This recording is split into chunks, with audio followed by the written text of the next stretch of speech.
أن الله يتغشى بالرحمة والمغفرة وإلى حضرة النبي محمد صلى الله عليه وسلم. الفاتحة.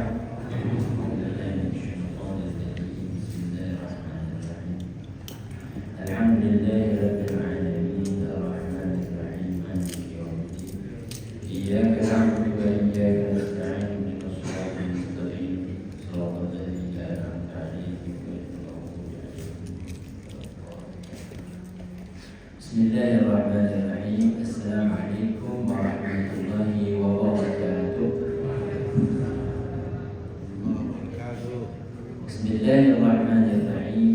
الحمد لله رب العالمين وبه نستعين على أمور الدنيا والدين. وأصلي وأسلم على سيد المرسلين وعلى آله وصحبه أجمعين.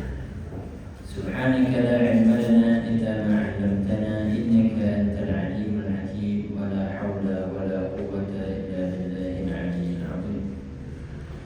Bersyukur kita kepada Allah Subhanahu wa Ta'ala dan mengucapkan Alhamdulillahirabbil alamin. Shalawat dan salam atas junjungan kita Nabi besar Muhammad sallallahu alaihi wasallam. Allahumma shalli ala sayyidina Muhammad wa ala ali sayyidina Muhammad. Bapak Ibu yang dirahmati Allah, di minggu sebelumnya, tepatnya 2 minggu yang lalu, kita belajar tentang aurat. Ya, masih ingat tentang auratnya? Ingatkan kembali bahwa di dalam mazhab Imam Asy-Syafi'i, aurat ini yang dikedepankan adalah adabnya. Yang dikedepankan apa? Adab. Lebih kepada apa? Kehati-hatian. Jadi kita yang menganut mazhab Imam Asy-Syafi'i ini, auratnya lebih hati-hati. Walaupun kemarin kita udah tahu bahwa anak kita itu kan disebut mahram bagi kita. Anak kita adalah mahram. Bukan berarti kalau mahram bebas aja gitu. Mau mohon maaf gak pakai baju di depan anak, atau anak gak pakai baju di depan kita. Gak mesti begitu. Bahwa mazhab Asy-Syafi'i mengajarkan bahwa kalau walaupun di depan mahram kita, anak kita, paman, bibi segala macam, tetap berpakaian rapi dan sopan. Jelas sampai sini insyaallah. Kita sebagai penganut mazhab Imam Asy-Syafi'i, yang kita kedepankan adalah adabnya. Makanya kita disuruh berhati-hati. Walaupun kita punya anak, jangan sembarangan tak pakai baju depan anak menentu. Ini nggak ada baju kadang, ya Allah. Walaupun menentu, pakailah baju, ya. Jangan pakai celana pendek depan menentu. Iya kan? Kita pengen sopan aja. Kami di pondok, Pak, ya Allah. Ini ajaran Masya Allah. Sampai sekarang tuh nggak bisa lepas dari kami. Apa? Di pondok yang pernah kami belajar di sana, kami tuh kalau masuk WC pakai baju sopan, keluar WC pakai baju sopan. Udah ada baju ganti. Jelas nggak? Nggak pakai anduk keluar itu. Ini kadang keluar dari WC pakai anduk top. Nauzubillah, WC di luar rumah pula. Ya Allah. Nanti lepas anduk itu apa kabarnya? Jelas Pak? Ya. Itu yang kita pengen sampaikan itu. Kami itu kalau di pondok pakai baju lengkap, minimal baju pendek, masuk dalam kamar mandi, sopan kita, sopan. Walaupun itu tidak dituntut lah kan, nggak wajib juga gitu loh maksudnya. Ya, tapi kesopanan itu dikedepankan di dalam mazhab Imam Asy-Syafi'i. Ya. Mau itu bapak-bapak ataupun ibu-ibu. Apalagi kalau ada tamu di rumah ya, lebih mending. Makanya Masya Allah sekarang itu ada yang di dalam kamar mandinya sendiri, lebih privat ya kalau kita bilang, lebih lebih ya, kita tidak melihat gitu, orang nggak lihat kita keluar dari kamar mandi. Nah, lebih privat, lebih sendiri gitu, lebih bagus ketimbang keluar kamar mandi pakai handuk top. Allah, ya ibu ya, diusahakan. Bisa nggak? Insya Allah pakai baju penuh kalau bisa ya. Ini enggak kadang ya Allah pakai daster kadang tipis namun gitu. Oh ya. Saya enggak kesebut dari itu Pak. Saya enggak mau nyebut. Bapak-bapak juga kalau seandainya bisa lihat istri keluar kamar mandi bersih, rapi, wangi juga senang kan lihatnya Pak. Nah gitu. Ini enggak kucel.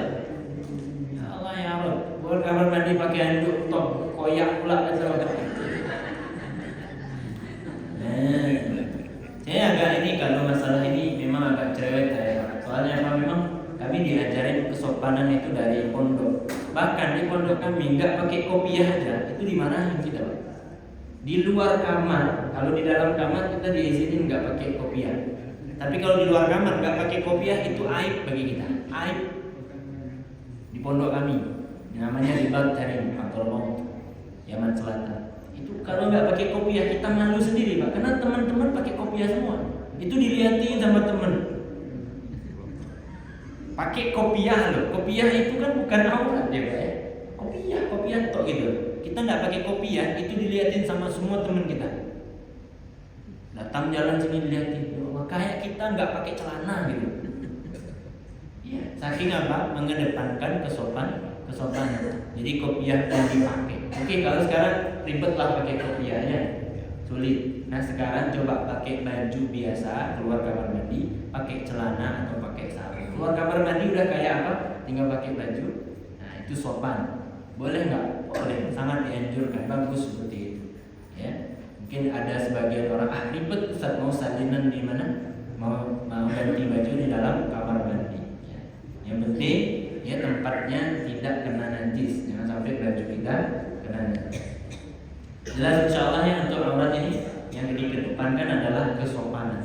Mau itu menantu kita, mahram kita, siapapun, ayah kita juga, ya.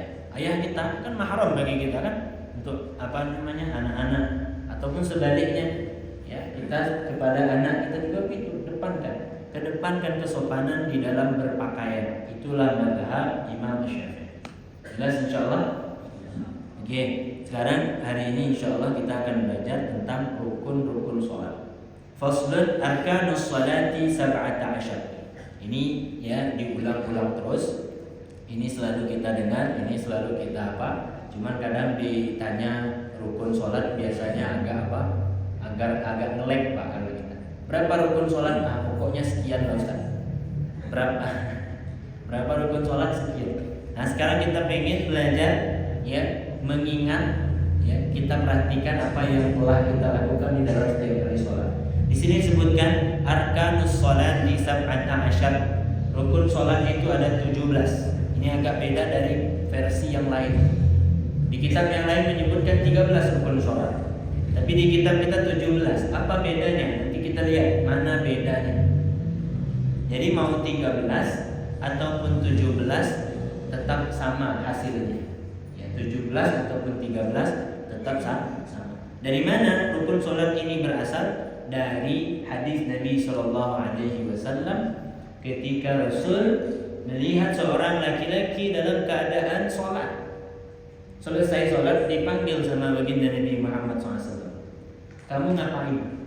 Kata laki-laki itu bilang, saya lagi sholat Rasul. Oh sholat, ulangi sholatmu. Suruh ulang. Terus apa? Sholatlah dia. Setelah selesai sholat, ngadap lagi kepada Nabi. Kemudian dibilang, ulangi sholatmu. 2 kali Pak. Kalau 3 kali kita dapat payung gitu. Setelah selesai sholat yang kedua kali, dipanggil lagi. Ulangi sholatmu. Dia bilang, ya Rasul ini 3 kali. Ajarkan saya bagaimana sholat yang benar. Akhirnya disebut sama Rasul rukun sholat ini. Yang pertama niat, yang kedua terus disebutin sampai ke 13 rukun atau 17 rukun yang nanti kita sebutkan. Ternyata setelah dia dengar apa yang disebut oleh baginda Nabi Muhammad SAW, kurangnya cuma 1 aja. Apa kurangnya? Tidak tumakninah di dalam sholat. Nah itu aja. Tumakninahnya tidak ada. Jadi dia sholat tuh asal-asalan, cepet kayak ayam matok beras. Allahu Akbar, Allahu Akbar, Allahu Akbar. nggak ada jedanya.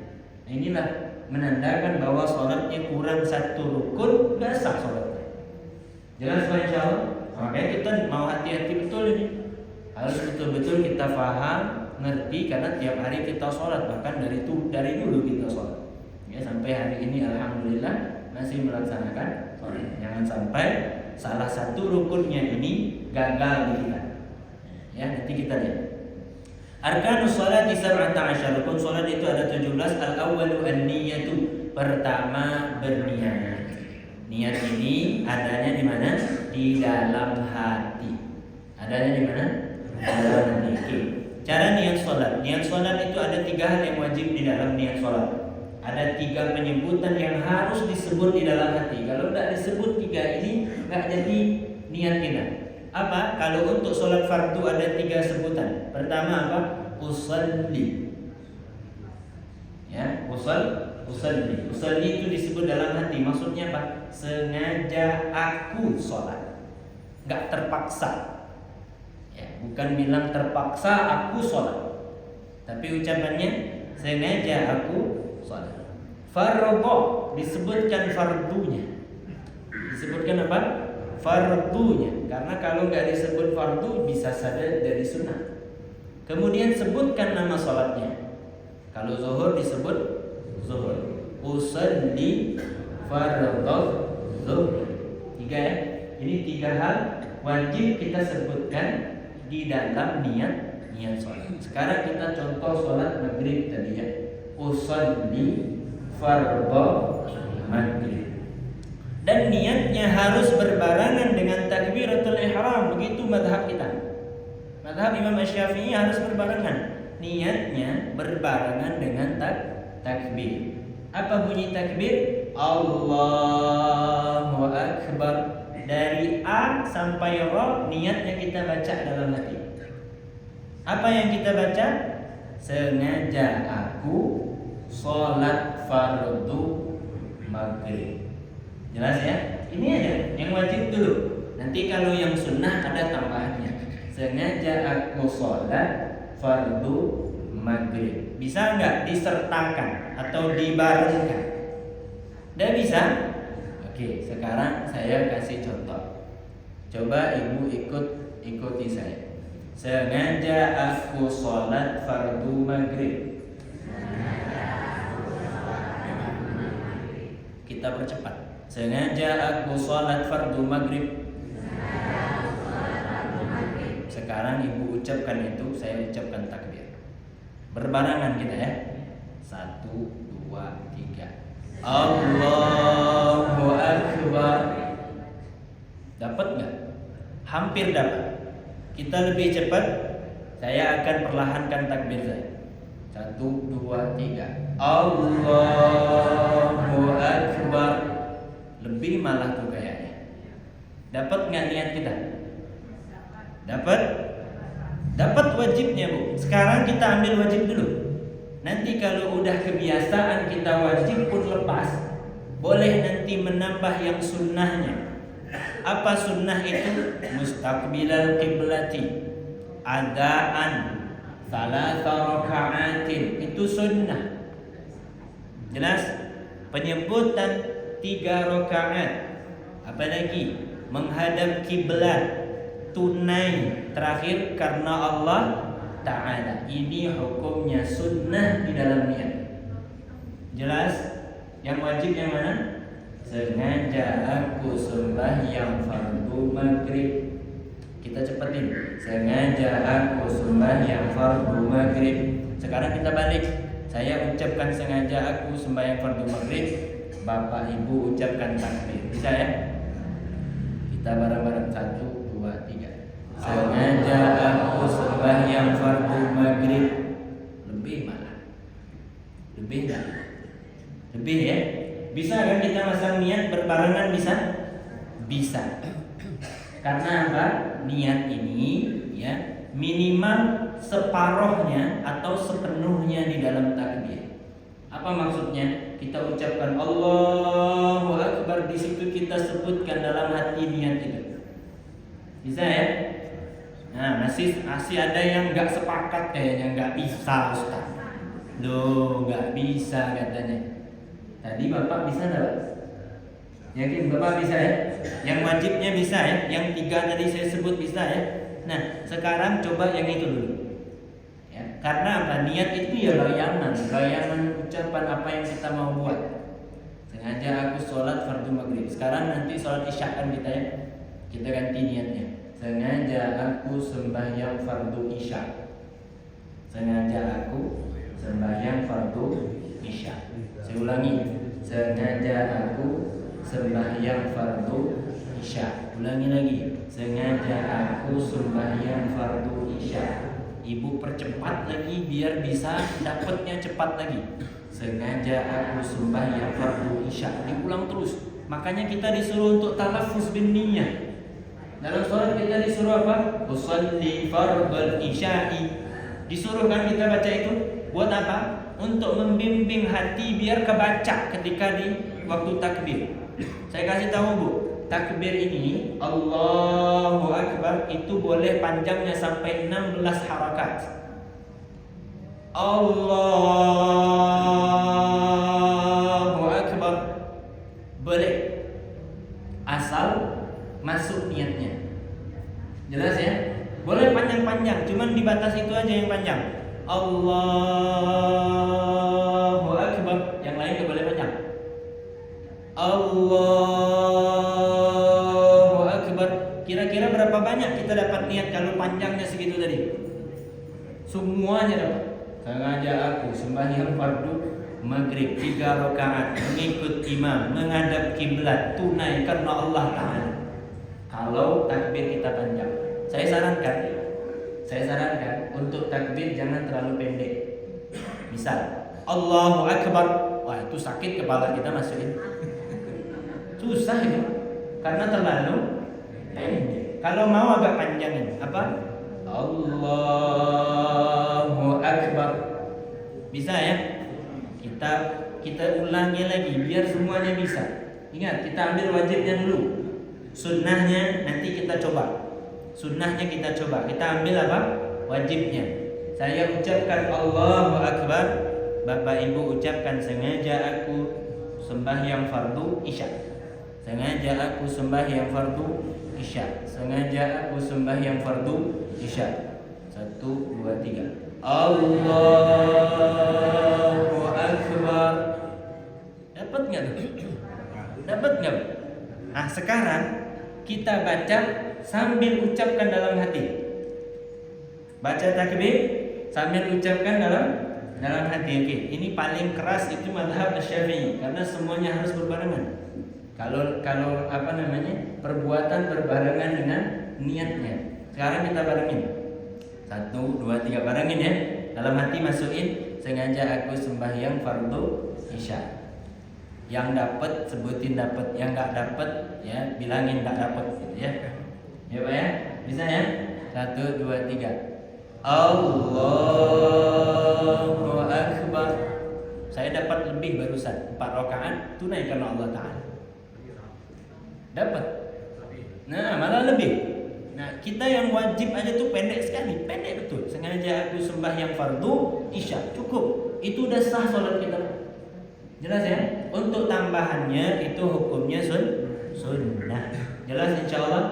Nah, untuk berjamaah tambahin lagi. Ini ada tambahan untuk berjamaah. Kalau untuk berjamaah mengikut imam.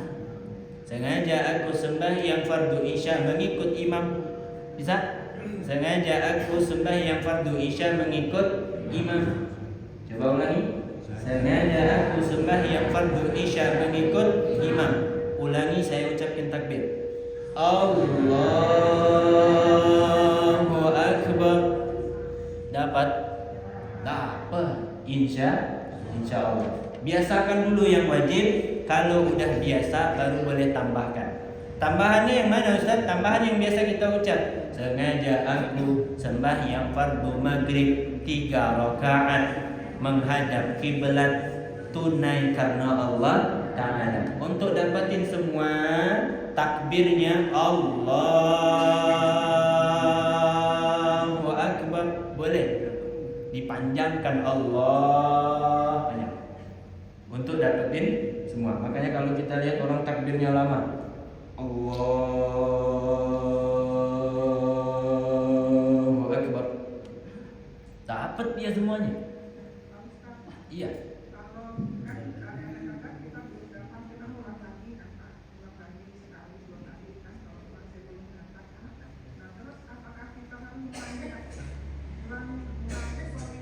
Tidak mesti. Usalli hukumnya sunnah. Nyebutin usalli itu sunnah. Misal saya ucapkan Bu ya, usalli fardal isya, ini ucapan. Usalli fardal isya arba'a raka'atin mustaqbilal qiblati adaan lillahi ta'ala. Atau kita ambil yang wajib tadi ya Bu ya, usalli fardal isya'i, usalli fardal isya'i, segitu aja Bu. Usalli fardal isya'i, Allahu Akbar, insyaallah dapat. Ambil yang wajib dulu. Kalau udah biasa baru tambahkan yang sunnah. Latihannya perlu terus-terusan ini. Jangan nanti pas sholat baru latihan. Sebelum sholat udah ulang-ulang tuh kalimatnya. Sengaja aku sembahyang fardu isya, sengaja aku sembahyang fardu isya. Ini namanya kesungguhan. Semua bisa kita lakukan kalau ada kesungguhan. Sungguh-sungguh kita dapetin ini, insya Allah bisa. Jelas Pak insya Allah di sini? Oke. Untuk sembahyang sunnah sekarang, sembahyang sunnah. Kalau sembahyang sunnah lebih ringan lagi. Cukup kita ucapkan apa? Sengaja aku sembahyang sunnah duha. Atau kita ucapkan sengaja aku sembahyang sunnah duha. Sengaja aku sembahyang sunnah duha. Sengaja aku sembahyang sunnah qabliyah isya. Sengaja aku sembahyang sunnah qabliyah isya. Bahkan kata ulama, kita sebutin usalli sunnatan saja, itu nanti akan jadi sembahyang sunnah biasa. Untuk sembahyang sunnah, kalau seandainya bertepatan waktunya dengan apa yang kita kerjakan, itu bisa saja jadi sholat yang kita kerjakan itu. Misalnya kita kerjainnya kapan? Sebelum pas masuk masjid, jadi sholat tahiyatul masjid, ya. Kita ucapkan apa? Usalli sunnatan. Itu aja kita ucapin. Usalli sunnatan. Sengaja aku sholat sunnah. Itu jadi dapat sholat sunnah mutlak disebutnya. Aku lihat. Jadi untuk niat ini, ya, insya Allah bisa. Insya Allah bisa ya. Insya Allah bisa. Jadi ingat, lafaz hukumnya sunnah. Mau ibu sebut lafaznya, tidak disebut juga tidak masalah. Misal ibu langsung nih maju ke depan langsung Allahu Akbar, sah sholatnya. Makanya kita katakan lafaz itu sunnah. Makanya ada orang, kenapa ada sholat pakai usalli? Ada yang nanya begitu. Kenapa sholat pakai usalli? Bukankah awal sholat bukan usalli tapi takbiratul ihram? Katanya begitu. Kita nggak mulai sholat belum. Pas usalli itu belum mulai. Kita baru ancang-ancang. Apa namanya? Ancang-ancang. Kita kalau mau ngapa-ngapain ada ancang-ancangnya kan? Persiapannya, ya kan? Nah, itu persiapannya. Mulainya kapan? Pas takbir mulainya. Allahu Akbar baru mulai. Untuk niatnya itu di dalam hati. Allahu Akbar, ya. Nanti kalau misalnya ada yang sulit atau ada yang payah, ada memang pendapat yang mengatakan bahwa boleh kita pasang niat sebelum baca takbir, sebelum baca takbir. Tapi jangan biasain dulu. Kalau kita penganut mazhab Asy-Syafi'i, coba dulu untuk yang barang-barang itu. Insya Allah bisa kita ambil yang wajibnya dulu tadi. Tapi kalau masang niatnya sesudah takbir itu nggak ada yang mengatakan boleh. Allahu Akbar, sembahyang zuhur aja lah. Nggak bisa itu, nggak bisa. Sebelum boleh, berbarengan boleh, sesudah nggak ada pendapatnya. Jelas? Itu pertama. Yang kedua, ats-tsani takbiratul ihram. Yang kedua daripada rukun salat adalah takbiratul ihram. Takbiratul ihram di depan nanti kita akan baca peraturannya. Ada 16 peraturan yang mesti kita ikuti di dalam membaca takbiratul ihram. 16, Pak. Ngucapnya cuman Allahu Akbar, peraturannya sampai 16. Boleh kita baca di sini ya, karena di depan dia taruhnya. Ya, ala kulli hal. Kata dia panjang sekali. Syurut takbiratul ihram 16. Syarat membaca takbiratul ihram ada 16. Saya baca cepat. Pertama kata dia antaqa'a halatul qiyam fil fard. Ngucapnya pas udah berdiri. Jadi kalau misal setengah berdiri kita mengucap Allahu Akbar itu enggak sah. Atau ada yang mengucap takbir sambil jalan. Allahu Akbar sambil jalan sampai ke tempatnya dia udah takbir. Enggak bisa gitu, Pak. Dia harus tempat posisi dulu. Pasang posisi berdiri baru takbir. Ada enggak yang gitu? Oh, jangan Pak gitu. Jangan coba-coba dasar sholat begitu. Atau mungkin nih sambil ini kan dia lihat orang takbir lama nih kayaknya imamnya. Jadi sambil sambil dia duduk belum berdiri. Dia udah niat, udah pasang Allahu Akbar. Pasang takbir baru dia berdiri. Langsung enak kan dia sholat begitu. Ini dasar. Jadi dia harus berdiri yang betul dulu baru dipasang takbir. Bahkan setengah berdiri pun tidak boleh. Misalnya baru segini nih. Segini nih udah berdiri belum? Belum ini. Belum selesai berdirinya. Berdiri yang betul. Berdiri yang betul baru pasang takbir. Enggak boleh sambil-sambil. Kalau orang Jambi bilang sambil lewo. Kalau kakinya tegap sebelah ada sah enggak? Oh, ini masalah masalah umur ini Pak biasanya. Kalau masalah umur, memang kita ini kan kalau udah semakin tua tuh anggota badan kan lemah atau sakit, tua atau sakit, ya dua hal ini, tua ataupun sakit. Kalau masalah tua atau sakit, bagaimanapun asal bisa berdiri cukup. Misal nih orang tua berdirinya ya segini, Allahu Akbar. Kalau dipaksa Pak, nggak kebayang gitu. Jelas ya? Jadi berdirinya seukuran dia bisa berdiri gitu. Misalnya berdirinya cuma sebelah nih yang cuma kuat, yang sebelahnya gantung. Karena kalau dipaksain, kacau. Jelas ya? Mau itu bisulan kan, mau apa kan? Kita kadang lagi sakit Pak. Sakit apa? Sakit perut. Sakit perut itu nggak bisa diam begini. Biasanya kalau sakit perut harus harus membungkuk kita karena sakit betul. Diangkat paksa itu sakit. Jadi gimana? Ya udah gini. Nah, jadi untuk kita yang sehat, nggak sakit, kalau kita takbirnya sambil bungkuk begini, nggak sah. Bagaimana? Diri yang betul dulu. Yang betul itu apa ini Yang jadi apa? Yang jadi patokan itu nih, punggung belakang. Punggung apa? Punggung belakang harus tegak. Ya, punggung belakang sini harus bagus tegak. Baru ucapkan takbir. Allahu Akbar. Ini kadang takbir begini masih belum tegap ini. Tegap nggak gini? Takbir pula goyang-goyang kan? Astagfirullahaladzim. Luruslah dulu. Lurus, tegap, baru takbir. Allahu Akbar. Nah, ini baru betul namanya. Jangan sambil lewo kalau orang yang bilang ya. Mentang-mentang sholat sunnah semau-maunya. Berdiri. Semua sholat sama, aturannya sama, rukunnya sama. Berdiri yang betul, ya, lurus, baru ucapkan takbir. Jelas ya? Nah, kalau tidak lurus nanti tidak dianggap takbir. Oke. Yang kedua, antakuna bil arabiyyah, bahasanya harus bahasa Arab. Jelas ya? Kalau bahasa kita tidak bisa. Apa kalau bahasa kita jadi coba? Gedang enak besar, gedang. Tidak bisa. Harus Allahu Akbar. Mau dia orang Arab atau bukan Arab, tetap berbahasa Arab. Kedua. Yang ketiga, antakuna bilafzil jalalah wa bilafzi akbar. Harus lafaz Allah dengan akbar. Allah Akbar. Ya. Kemudian buat tertibu bainal lafzain, harus tertib, enggak boleh dibalik. Akbarullah. Juga terbalik tuh. Nggak bisa. Nggak boleh terbalik. Kalau kebalik ulang. Allahu Akbar. Itu yang benar. Nggak boleh dibalik.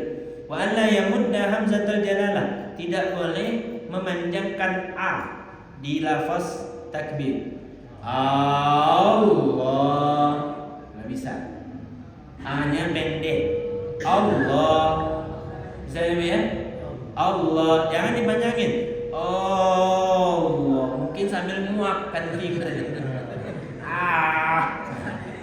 Nggak bisa itu, nggak sah. Kalau nguap dulu, baru takbir. Baru selesai, dan baru Allah pendek. Kemudian wa'ada mumaddi ba'i akbar, tidak boleh dipanjangkan baknya. Allahu akbar. Boleh? Nggak boleh, Pak. Ini kita pakai aturan biar seminim-minim mungkin, jangan sampai salah gitu. Walaupun cuman panjangkan bak. Akbar, nggak boleh dipanjangin. Allahu akbar. Allahu akbar. Wa alla yushaddidal ba', tidak boleh ditasydidkan baknya. Ada orang baca Allahu akbar, ditasydid sama dia akbar, enggak boleh, ya. Wa alla yazida wawan sakinatan, tidak boleh menambah waw yang mati di antaranya. Allahu akbar, enggak boleh.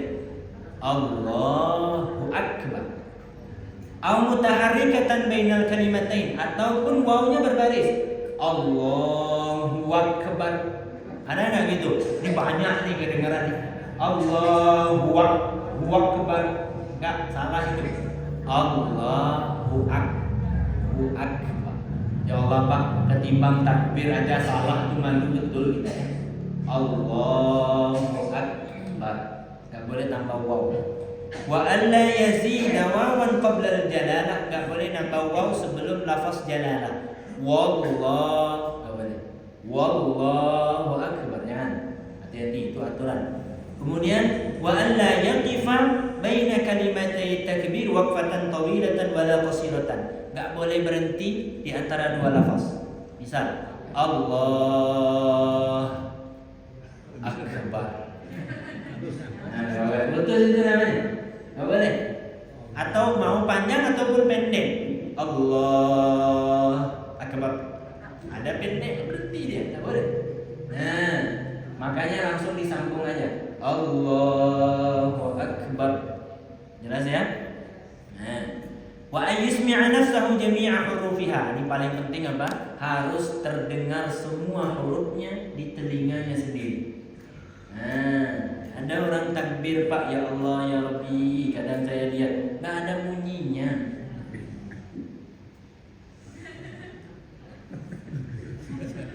Nggak tahu ngapain itu. Nggak ada bunyi.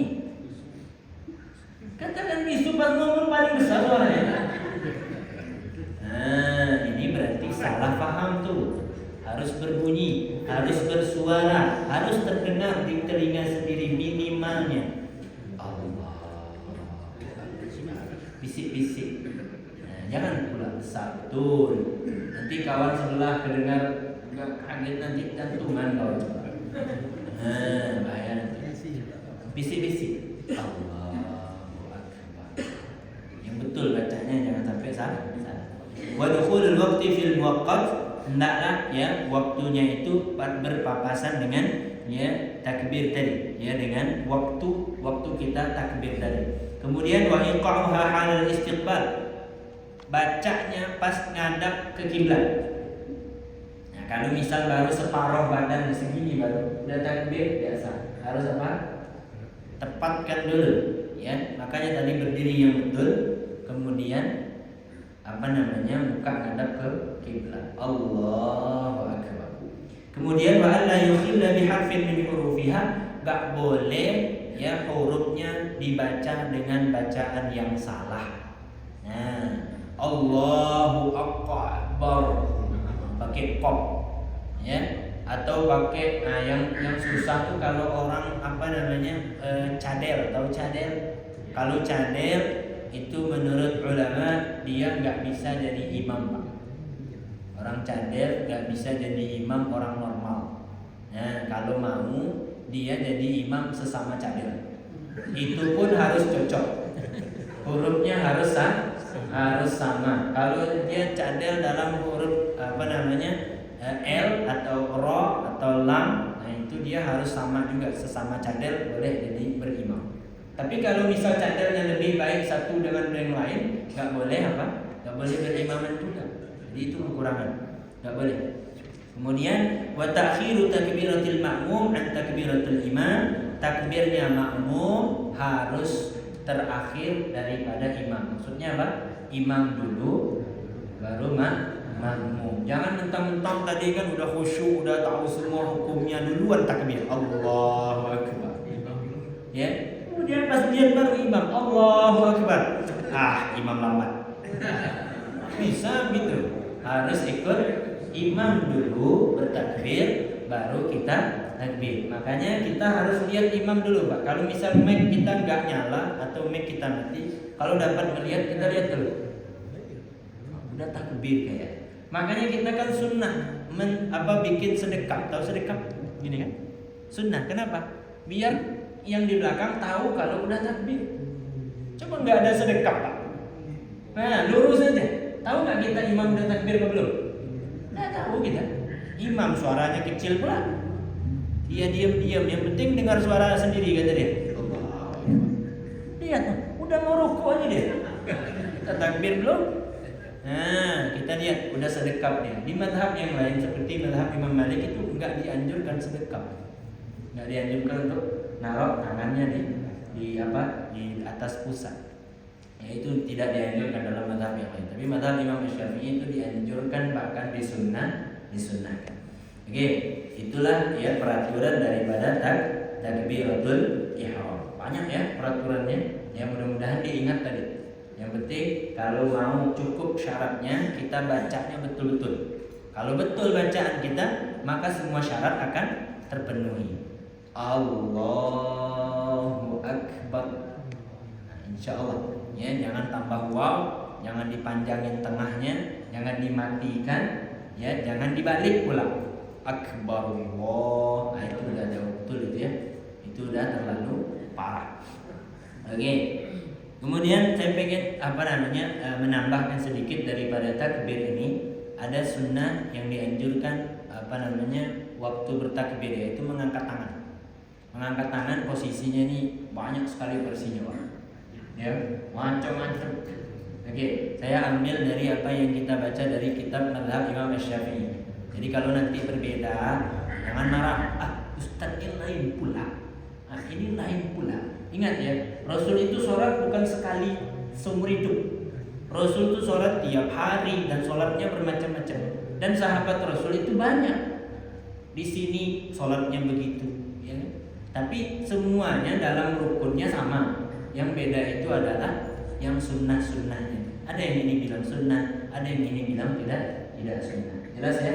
Nah sekarang ya coba lihat, perhatikan ke depan bagaimana takbir yang kita baca di dalam kitab. Apa yang disunnahkan? Mengangkat tangan dari mulai lafaz A. Allah. Pas A diangkat. Allahu akbar. Pas Ra tangan sudah di bawah. Oke. Nah, terus tangannya itu dihadapkan ke kiblat. Telapaknya dihadapkan ke kiblat. Kalau gini ngadap kiblat bukan? Nih, mereng ya. Mereng ya ini ya. Berarti gimana? Nah, hadapkan ke kiblat. Hadapkan ke kiblat, kemudian jangan dirapatkan betul, jangan pula direnggangkan betul. Bagaimana? Sedang-sedang. Sedang-sedang. Coba lihat tangannya. Sedang-sedang. Sedang-sedang dan dibengkokkan sedikit biar yang di atas ini ya mengarah ke kiblat. Intinya apa? Arahkan semua ini ke kiblat. Jelas ya? Nah, lihat diangkatnya Allah. Terus ini jari jempol arahnya ke kuping di sini bawah, ada kuping sini. Jangan ditemukan, diukur kira-kira aja, Pak. Jangan nanti pas enggak. Kita ngelihat kuping sendiri aja enggak bisa. Diukur kira-kira aja. Allah. Nah, coba lihat ya. Perhatikan. Sabar Ibu ya. Sabar Ibu ya. Sabar. Insyaallah selesai nih. Ya, selesai. Kira 7 menit lagi insyaallah. Ya, lihat, perhatikan. Allah. Nah, usahakan arahnya ke kiblat. Karena niat kita sholat itu apa? Tujuan kita semuanya ke kiblat. Jadi arahkan ke kiblat. Allah. Ini arah ke bawah sini. Ini ke telinga yang di sini. Makanya agak bengkokkan sedikit. Jangan bengkok betul. Ya. Jangan juga diangkat betul. Enggak. Sedang-sedang aja. Allah. Versinya banyak betul. Hukum ngangkat tangan adalah sunnah. Mau berbeda asal ngangkat tangan, jangan ngangkat kaki. Mengangkat kaki ada berantem. Sudah kurang ajar. Angkat tangan masih berbeda-beda itu biasa. Allah. Oke? Jelas ya? Allahu Akbar. Enggak diturunin, enggak diputar-putar juga. Oke? Lurus aja, plek aja. Allah, hadapkan ke kiblat. Allahu Akbar. Nah, untuk perempuan rapatkan aja. Dapatkan sebagian dengan sebagian. Oke? Yang gini juga. Kalau gini kan enggak ke kiblat jadi.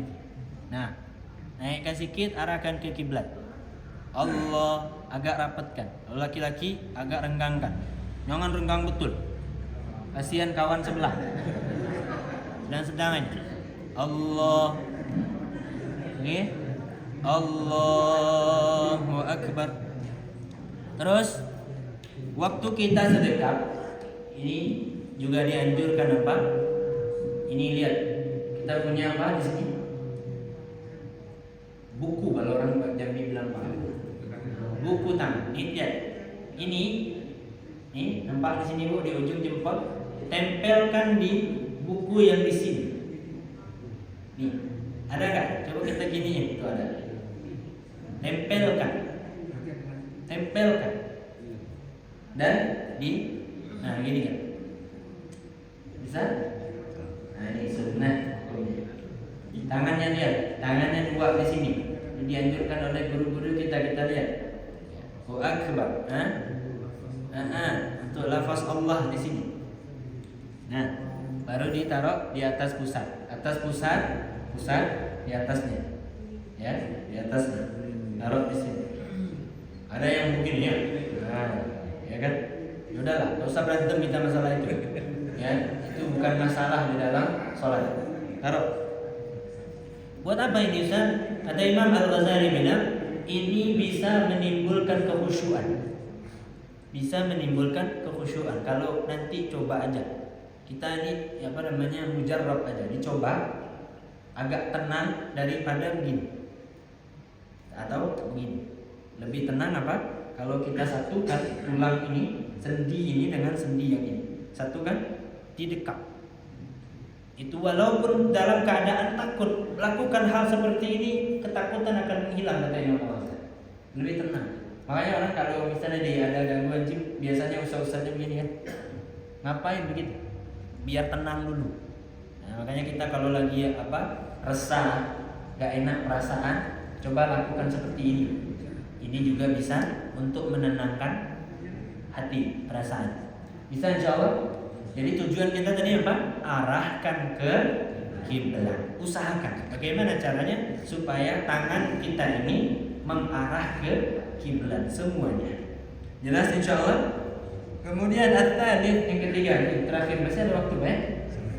At-thalits yang ketiga daripada rukun salat adalah al-qiyamu 'alal qadir, berdiri bagi yang mampu. Berdiri bagi yang mampu. Fil fardi, di dalam salat fardu. Berarti kalau kita mampu belum boleh kita duduk. Kalau kita masih mampu berdiri, walaupun di awal salatnya, walaupun di rukuk dia duduk. Ya, misalnya nggak ada pula kursi di sini ya. Misal dia takbir, pas takbirnya dia apa? Dia berdiri. Allahu Akbar. Nah, pas rukuknya dia duduk. Yang penting awalnya berdiri. Nah, ya. Perhatikan. Kalau misalnya kita nggak mampu nih, rukuk nggak bisa gitu, karena mungkin lutut udah umur dari kita bilang, atau mungkin memang sakit. Jadi gimana? Berdirilah. Berdiri di awal. Ini nyuruh selesai tadi. Dari tadi ini kode terus. Allahu Akbar. Baca baca rukunnya, Al-Fatihah dan lain sebagainya. Kalau mau rukun baru duduk. Nah, duduk. Rukuknya turunkan separuh menyamai apa? Nih, lututnya. Kalau untuk sujud lebih dalam lagi. Ini tergantung kemampuan. Kalau memang tulang masih mampu. Kalau misal tidak mampu segini mampunya, segitu aja. Lakukan seperti itu. Pokoknya apa? Rukuk lebih lebih ke depan, lebih sedikit daripada sujud. Kalau sujud lebih turun ke bawah. Bisa ya? Jadi kalau misalnya yang masih mampu berdiri, walaupun di awal sholat, coba usahakan berdiri semampunya. Nah, pas rukuk baru diri dulu, diam dulu, baru apa? Jelas insya Allah. Karena kami lihat guru kami Siti itu sholat. Guru kami itu udah sakitnya parah. Itu jahitannya dari leher sini sampai ujung kaki. Udah parah betul. Almarhum. Allah, ya, mudah-mudahan Allah mengampuni itu. Itu sholat masih berdiri, Pak. Lalu pas berdiri dia pakai kursi roda, itu dipegang di kursi roda begini. Intinya apa? Baru berdiri gitu. Kalau mampu berdiri ya berdiri. Nanti kalau pas udah mau rukuk baru kita duduk, rukuk dan sujudnya juga dalam keadaan duduk. Bisa insya Allah? Bisa ya? Nah, mudah-mudahan bermanfaat. Wallahu a'lam bishawab. Udah masuk. Tadi itu yang bunyi apa? Pada itu peringatan. Oh, peringatan. Belum. Kencang-kencang. Nah, untuk sholat duduk ini kapan baru boleh? Kalau seandainya udah memang tidak mampu atau mungkin kalau kita berdiri bisa muter-muter. Kalau masih mampu untuk berpegangan, misal ini apa? Dinding nih. Masih bisa nyender ya nyender. Boleh. Nah, masih mampu misalnya, tidak masalah. Jangan duduk dulu. Kecuali memang udah tidak mampu betul. Kalau duduk, kalau nyender juga berat. Kita apa? Bisa tumpang. Baru duduk. Jelas ya? Walaupun dengan bantuan orang berdirinya. Ya, ini juga tergantung diri sendiri ya untuk semua pelaksanaan sholat. Wallahu a'lam bishawab.